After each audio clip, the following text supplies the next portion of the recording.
fashion is an incredibly interesting place. There are a lot of brands, there is a lot of status symbol, there is a lot of people spending way more money than they actually probably have in order to get an item that makes them feel worthy, that makes them feel special, that makes them feel rich and glamorous. And while that item probably has a lot of quality to it, there is also a large portion that comes just from the brand name. Brands like Louis Vuitton, Gucci, Balenciaga, Louboutin, Chanel all have this very luxurious image that they are trying to portray, from their marketing to the style of the products to the people you see buying their products.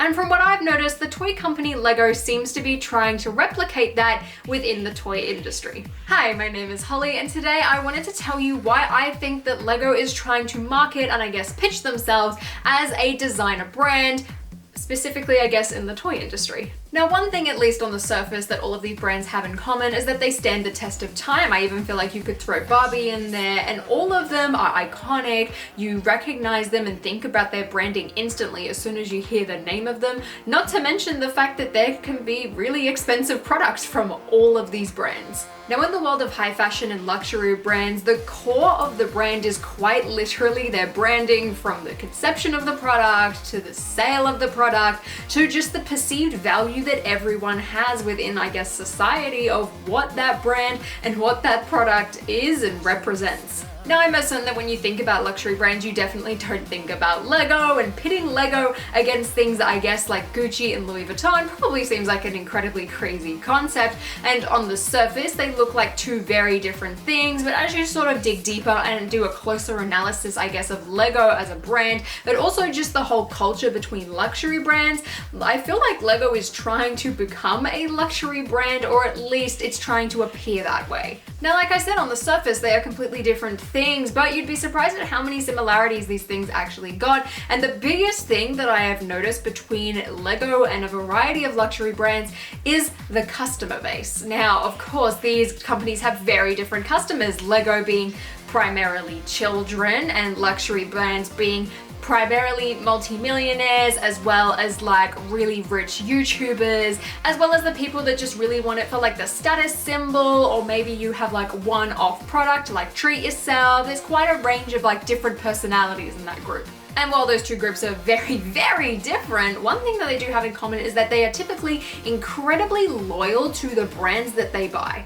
Now, does an incredibly loyal fan base immediately make you a luxury brand? Absolutely not. There are a ton of small businesses on things like Etsy and just around the internet that have incredibly loyal fan bases. Does that make them a luxury product? No. Another big key component towards luxury brands, and something that Lego is really pushing towards these days, like I said, is their entire brand as a whole, which a large portion of that does come down to marketing. Now, luxury brands have a very strange, I guess, marketing style. A lot of it sort of revolves around, I guess, billboards. There's also a lot of influencer marketing these days. I feel like sort of the rise of things like Supreme and even part of the revival of Gucci came down to word of mouth advertising through influencers and things like that. Not to mention as well, quite a lot of them do things like New York Fashion Week and put on like a variety of different walkways and catwalk shows, and it's just like a huge thing. Not to mention just the fact that they're sort of just plastered everywhere in like a fancy shopping center, or typically get a lot of celebrities. Even Tom Holland is now posing for designer brands like Prada.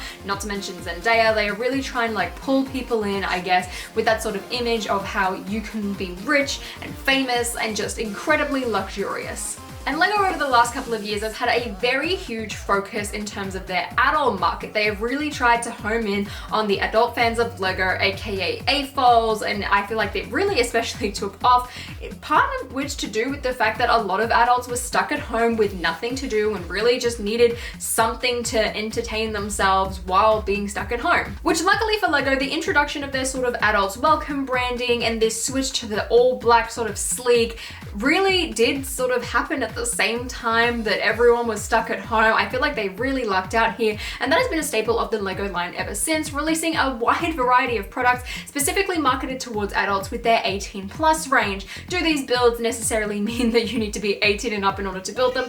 Absolutely not, but the sleeker box designs have clearly made a lasting impact with AFOLs as people are being introduced to the product and continuing to buy quite a bit of it. And even in 2022, this range continually expands, releasing tons of products all the time time, and now being, I guess, the exact core of the LEGO Ideas theme in particular. Not to mention how it touches on sort of the pre-existing AFOL fan base with LEGO Star Wars, for example, converting all of their Ultimate Collector's Series builds into these 18+ black boxes. Now, while a lot of LEGO fans, including myself, sometimes look at these bleak boxes and sort of think, oh, like this is actually like kind of depressing, it's clearly working because they have attracted a new audience that typically will buy sort of these higher end priced products. Now, this new marketing style not only does attract a new customer, it also sort of gives off the appeal that this is a high quality product. It gives it a really nice appeal, I guess, overall to customers. And in my opinion as well, even gives off a form of like exclusivity. LEGO has been really trying to branch off with a very specific marketing style in their sort of lifestyle images, which when posting a product online,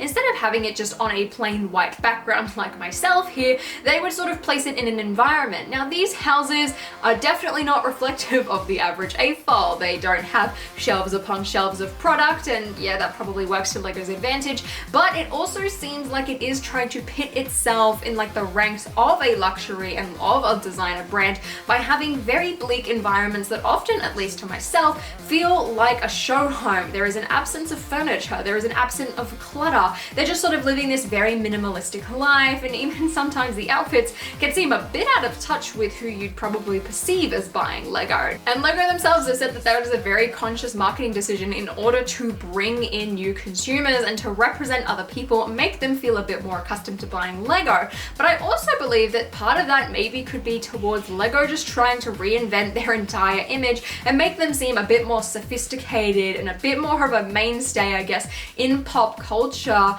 than they probably have been before. LEGO over the last 2 years has really taken a huge shift with how they market their products and just overall how they present themselves as a company. It seems like these days they want to sort of be seen less as like a toy company and more of just a product for everyone. And they're really trying to target people with a lot of disposable income because firstly, by releasing a ton of products that are extremely expensive, but not to mention just the whole marketing style. And these marketing style changes are not just reflective in how LEGO sort of promotes their products, but even the types of products that they are making, and not to mention the fact that they are trying to redesign majority of their LEGO stores. A lot of the LEGO stores are currently being remodeled. There is a new sort of store plan that feels a lot more fancy, a lot more sleek, and even, I guess in some cases, is a lot less colorful and sort of ties in, I guess, to the more adults welcome thing while still keeping roots with like their whole marketing, I guess, towards children.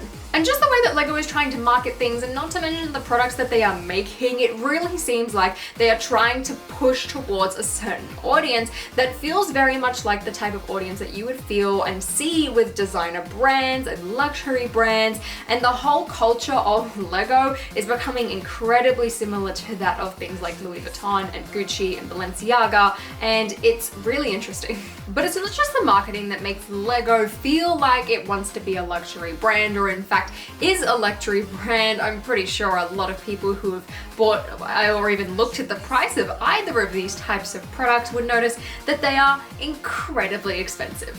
Now, admittedly, LEGO's cheapest product is a lot cheaper than the cheapest products you can ever get from Chanel or from Gucci or anything like that, but as a whole, these brands have incredibly expensive product ranges, and they sort of hit a wide range, I guess, of price ranges, but also try and price themselves low enough so that they can get the person who, I guess, could save up their salary for a couple of months and try and buy like a big thing to make it feel like they can afford, and I guess sort of like fish and hook them in, I guess, on the whole culture of the brand itself.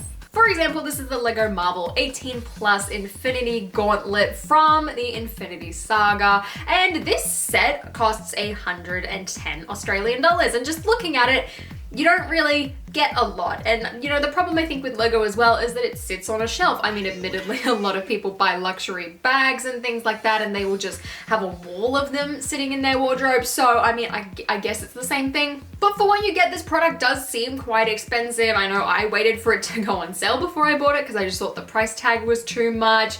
It's a lot for something that just does this. I mean, if you're feeling a bit crude, you can do this, but otherwise there's not really too much you can do. Now, on the other hand, I have my Louis Vuitton bag that I bought. I saved up and I bought myself this and I was like, awesome, I'm gonna use this for the rest of my life. I'm not the type of person that's gonna go and buy a ton of bags, so I invested and I got an expensive one. This was a lot of money. It continues to go up. I'm pretty sure that this has been around since like 1930 and just continues to go up in price every single year. It's a lot. Some people buy this and just stick it on a shelf. It's crazy. I mean, admittedly, unlike the Infinity Gauntlet, I do get a lot of use out of this. I use it most days when I leave the house, which is pretty good. But just like my Lego, I mean, I want to take care of it. I want it to be dust free. I want it to stay in a prime condition. It costs more than it should have, but I feel like with both of these products, like, you are paying for the quality. I mean, that is at least a part of it. The other half is just the brand name. Now, I'm not saying that both of these things are sort of, I guess, like overpriced. There is justification to that. Firstly, the material cost. I mean, Lego, it's made out of a really high quality plastic. I can't imagine, I mean, I don't think it's that expensive, but I can't imagine that it's as cheap as maybe some of their sort of knockoff brands. Also, Louis Vuitton using really high quality leather in order to make their leather goods. Labor costs as well. They have factories sort of all over the world. I mean, that is a part of it, especially like with Louis Vuitton. They are handmade goods. Lego, you got a lot of factories in a lot of places. With both of these brands as well, you also have a team of designers who are coming up with concepts and releasing new products all the time. Then of course you've got like the rest of the team and like the marketing and just everything that sort of goes behind a brand. Now, interestingly enough, going back to the marketing side of things for both of these brands and just how they're marketing the products, it's really interesting that I feel like in general, there's not a sort of a lot of, I guess, like typical advertising. Now, to be honest, I haven't seen a good old Lego City ad in several years. A man has fallen into the river in Lego City. That could be because I no longer watch the children's channel, but I just really don't see many Lego ads. The only Lego ad I seem to see these days is actually a Lego Super Mario ad for like the Luigi like mansion line and like the Ouija stuff whenever I go to the gym. That's about it. I never see either a TV commercial for a luxury brand. They just don't do it. They don't need to do it. Those brands rely a lot on sort of like fashion shows and fashion week and events like the Oscars. For example, Timothée Chalamet wearing Louis Vuitton on the Oscars red carpet.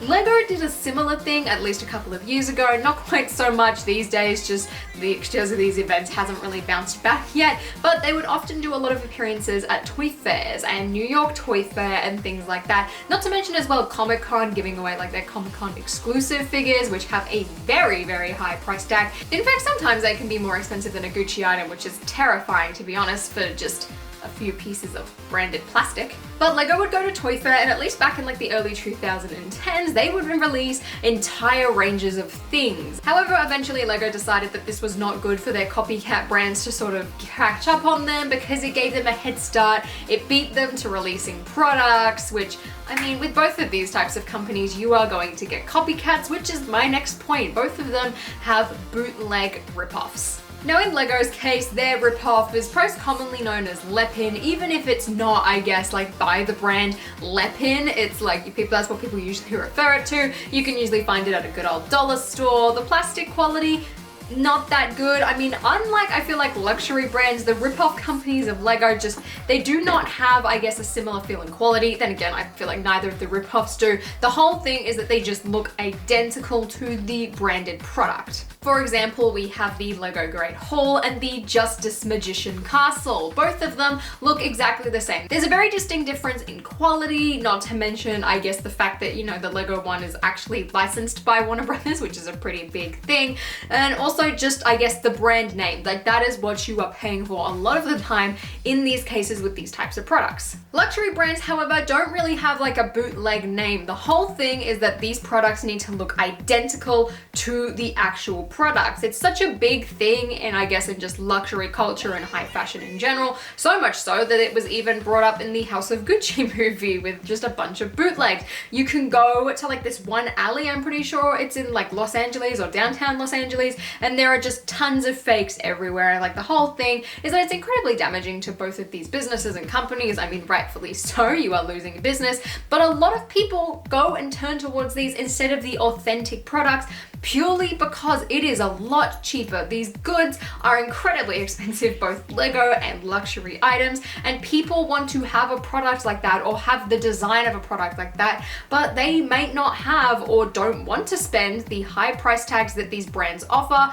Some cases, people are happy with the quality. In other cases, people might be turned off because they might feel the quality and be like, oh, actually, that's not actually that nice. I mean, at least in both of these brands' cases, I feel like people are aware that they're not getting like an authentic product. Less so, I guess, with Lego. Maybe people just see it and assume that it's Lego. Like, Lego seems to be an adjective these days, even though the Lego company and the Lego group don't really want it to be. It is. So in their case, I feel like they are getting damaged a lot more than, I guess, a luxury brand. But even then, luxury brands get ripped off all the time, whether it be them trying to replicate the product exactly so that you can't even tell it's a fake, or even just seeing something on the runway and then that being ripped off by Fashion Nova to be sold at like extremely cheap prices in the fast fashion industry. One big difference though when it comes to, I guess, the pricing and just like the marketing of both of these brands is that the luxury brands seem to have taken social media and the influencers and they have embraced that. Emma Chamberlain, I think, is the best example that I can think of when it comes to this.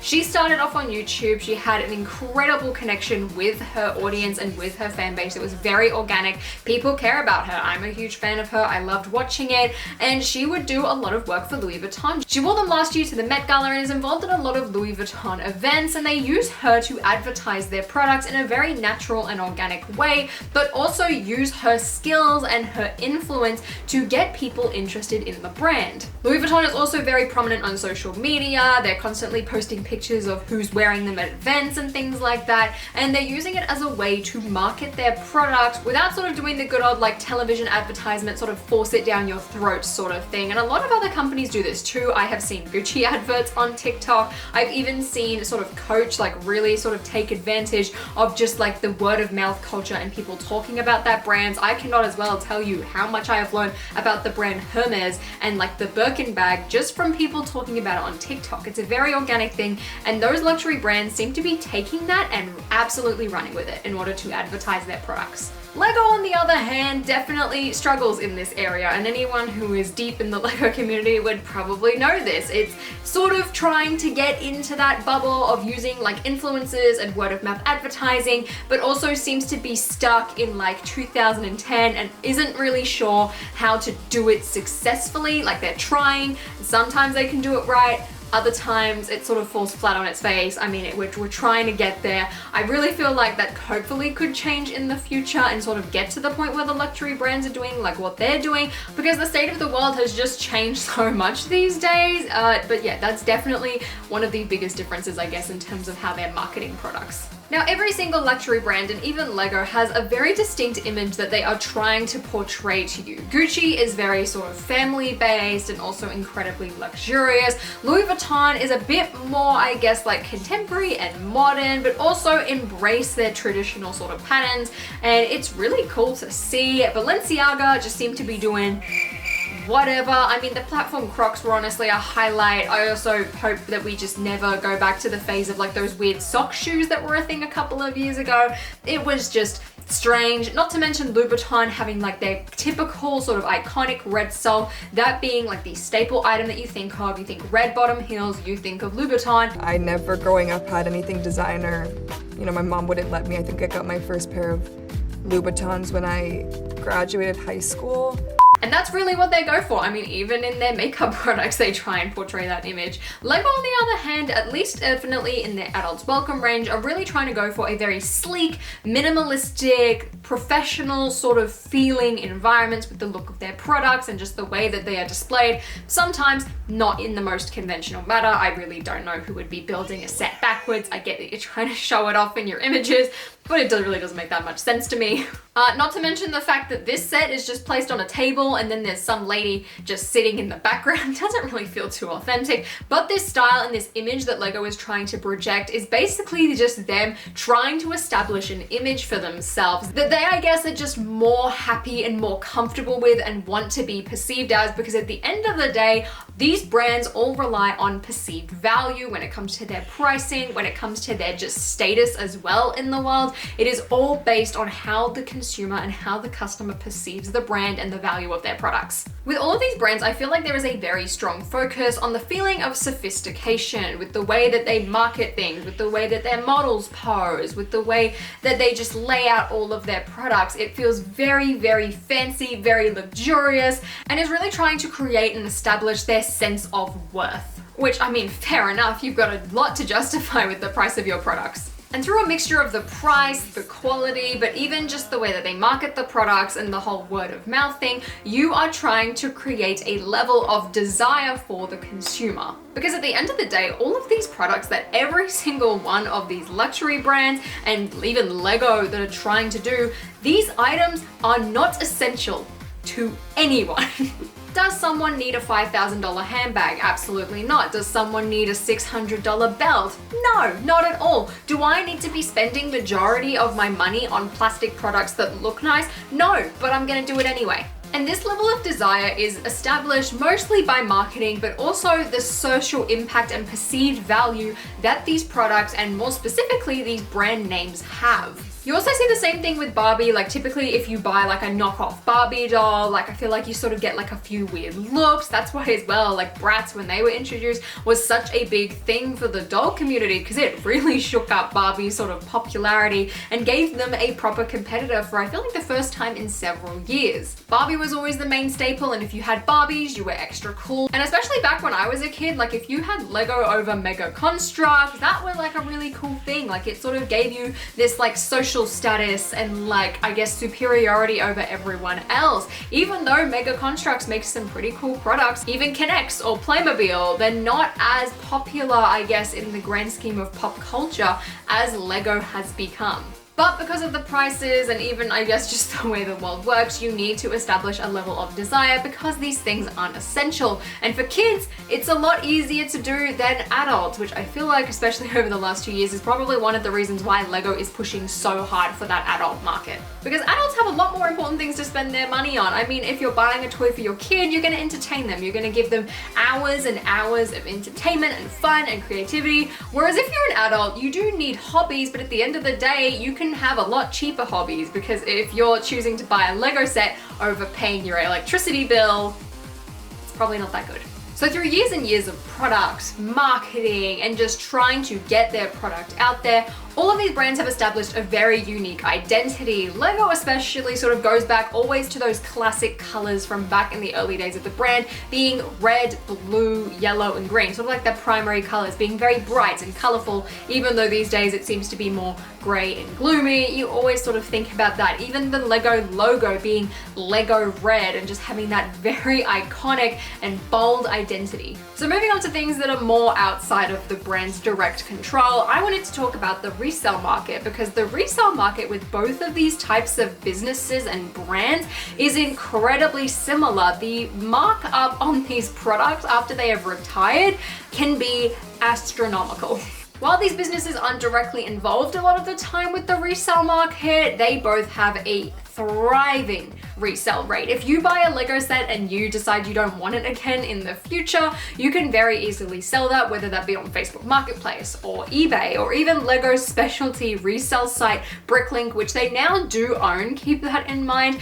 But the fact that there is an entire marketplace specifically for reselling Lego, I feel like just sort of drills into the fact of how popular this product can be. With specific products as well, especially from like the early 2000s, early 2010s, there are some that have doubled, tripled in value, and it is ridiculous. Specifically like licensed themes, I feel like are usually always a safe one. I mean, there have been several articles about how Lego is a better investment than gold, purely because if you bought that set a good 10 years ago, you're probably sitting on a landmine now. Probably not so much if you bought one these days, so do keep that in mind. Similarly, luxury brands have an incredible resale value. While most products, unlike Lego, don't quite appreciate, they do sort of keep their value for the the most part. You're only really losing maybe a couple of $100s, especially if it's one of those products that is sort of still in production today. However, if you get a more exclusive piece that only had like a limited launch and it's sort of like a seasonal drop type of thing, typically those items can go up and you sort of go into like the resale culture of things like that. But with both of these types of businesses, the product has an astronomical value at purchase just as much as it does resale, which is incredible, and there's not too many other things that are like that. Now with Lego and with things like Gucci and Louis Vuitton, a lot of the time you are paying for that quality. You want these items to last a lifetime, and more often than not, they do. I mean, with Lego in some cases, you have some certain bricks or certain colors that can wear and snap. White also gets a lot of sun damage, but also same with like your leather goods. If you put it in a puddle, it's gonna get all messy, or you don't wanna burn it, like you don't wanna scratch the hardware and things like that. So you do genuinely take care of your products, but even with regular use, they will survive. At the end of the day as well, a lot of people purchase these products because they want the name, they want the status, they want to feel fancy, they want to feel cool, they want the social status of what this product will give them. I know with myself, I only really like buying authentic Lego. One, because personally I prefer the quality and just the way that the plastic feels, but two, I want the official and branded item. I don't know what it is inside of me. I have bought some knockoff products, I know with like the Bunnings blocks, but then again, it wasn't like, I guess, like a copycat or direct ripoff from Lego, but even then, I just love the way it looks. I do want to get into like the fan-made ones, like the custom figures and custom printed pieces, because I feel like that's sort of like a fine level, but personally for me, it's like I would rather pay the extra to get the official product than pay a bit less and get something that's not Lego branded. There are people who are fine with that, and that's completely fine, but for me personally, I'm definitely that person. Same deal when it came to buying my designer bag. I don't really typically ever use handbags, but I said to myself, I was like, you know what, like I want one, I want this to last a lifetime, I might as well get a designer one, get the quality, get a brand that I actually like. I mean, I could have bought a knockoff one and had it be fine for 5 years and saved myself a lot of money, but I wanted to buy it knowing that I had that quality, knowing that I also had that official proper brand name. Same deal with when I buy makeup or perfume, like I want the official one because I know it's gonna be better, I know it's gonna last longer. I will pay the extra for the brand because I know that that money is going to pay off. Because at the end of the day, ultimately, these brands are a status symbol. While they do have the quality, and you know most of the time that if you're pouring that much money into something, you will get a great product for the end result. You are paying for that status that it gives you. And with Lego, I feel like you get that, especially with like the 18+ line or direct to consumer sets, the more sort of like play sets that are definitely directed more towards children. I feel like it's not quite as noticeable, but definitely in those adult lines for things like the Titanic and the Colosseum and the UCS Falcon, you can clearly see what they're trying to do here. But overall, I definitely feel like Lego is trying to establish themselves, I guess, as the designer brand of the toy industry and really just apply to those adults, because just like designer brands, these aren't essential items. These are expensive items. These aren't necessary, but people have a really deep desire for these products and get a lot of enjoyment out of them. They are on two very different ends of the spectrum. I mean, one is like accessories and clothing, and one is accessories and I guess clothing for your house at the end of the day. But it's incredibly interesting to sit back and watch how Lego markets their products, the products that they try and make, and just overall their business decisions. I definitely feel like some of the directions that Lego are going just make it feel like a bit too fancy, I guess, for what the product essentially is. But it's very interesting to watch it and then compare it to luxury brands. And I hope that you really enjoyed, I guess, the comparisons that I made in this video. But I really hope you enjoyed this somewhat deep dive into the world of Lego, as well as luxury brands and fashion and designer and all of that. And if you did, please give me a thumbs up and consider subscribing to my channel down below. And until next time, guys, I will see you later.